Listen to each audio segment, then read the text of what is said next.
Hello, it's the one and only 5D Transformations. And in this video, I wanted to touch on relationship compatibility.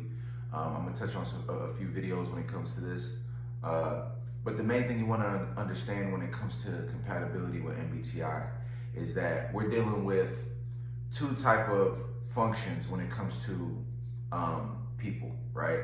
One is your perception functions, which is going to be your intuition and your sensing functions.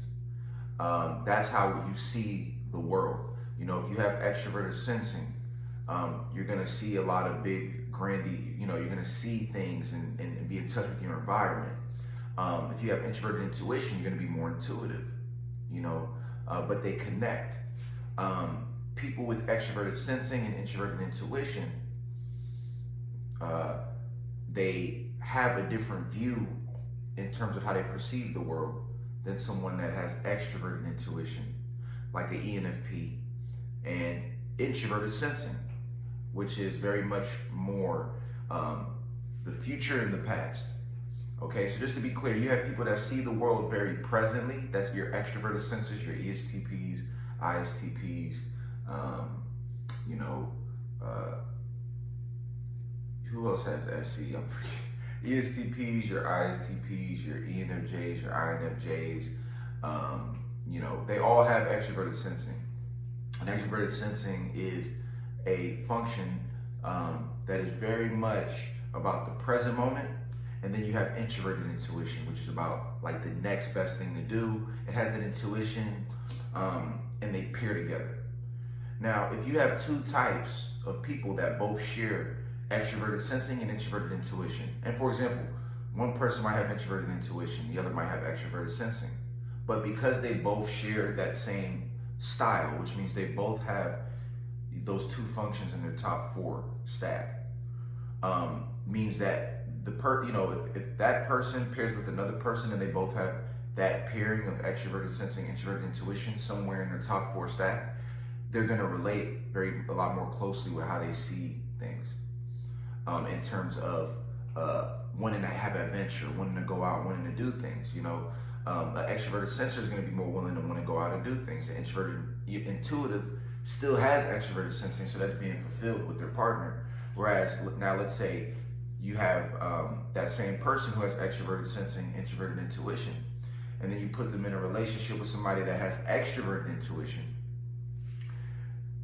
It can be tough because they're more so future and past, and this person wants to do things in the present, but this person might want to sit and think about and plan what they got to do.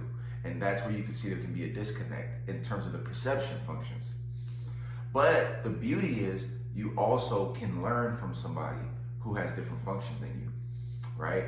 So that's the perceptive functions. Now, I'm going to talk about the communication functions, which is your feeling and thinking. There are some people who have extroverted feeling and introverted thinking. And if they pair with somebody else that has either extroverted feeling or introverted thinking, they're going to have a very similar communication style compared to, or at least understanding. Because, for example, someone that's an introverted thinker, they might be in a relationship with someone that's an extroverted feeler.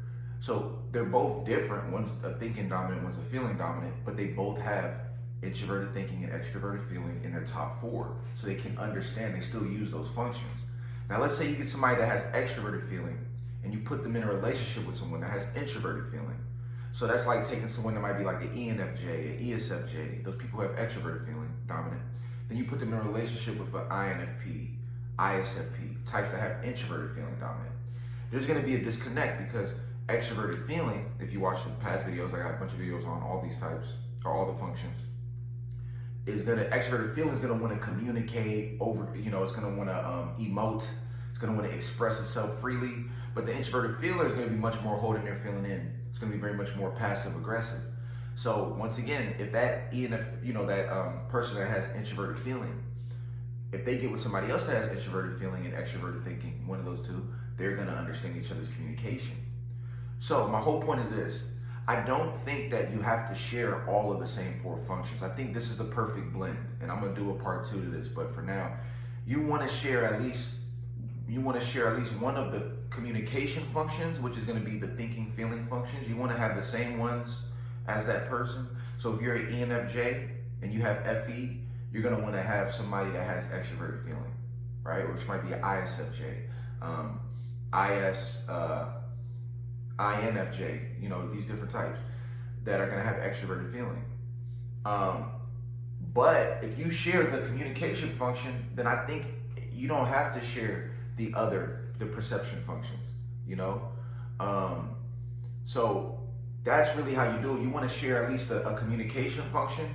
They don't have to be the same, but they have to be in your top 4, or you want to share a perception function. So let's say 2 people have extroverted sensing, introverted intuition, but they don't have, but one's extroverted feeling, one's introverted feeling. That may be able to work because they still see the world the same from a perception perspective. So I think the perfect blend is when you share a function, but then you also have a function that's different, because that's how your partner can make you better. That's how you can learn from your partner. Whether that's learning a different communication style from your partner and becoming better at that because you get to see that, or whether it's seeing or learning to do more. Like, let's say you have a partner that's an extroverted sensor and you have extroverted intuition. That extroverted sensor part is going to have you doing more. But if you all share the same communication style, they can at least explain it to, inspire you to do different things. So you got to share one of those. If you do not share any functions in the top 4, that's when there's going to be problems. I mean, this person has extroverted sensing, you got, extroverted intuition. And then this person has extroverted feeling, and you have introverted feeling. That means y'all two are 2 different worlds, and they can clash a lot. So I'm going to do more on that in part 2, but I just wanted to drop this video for you all. MBTI, I'm going to start doing more videos on this compatibility because people want to know. So I'll see y'all in the next video. Peace.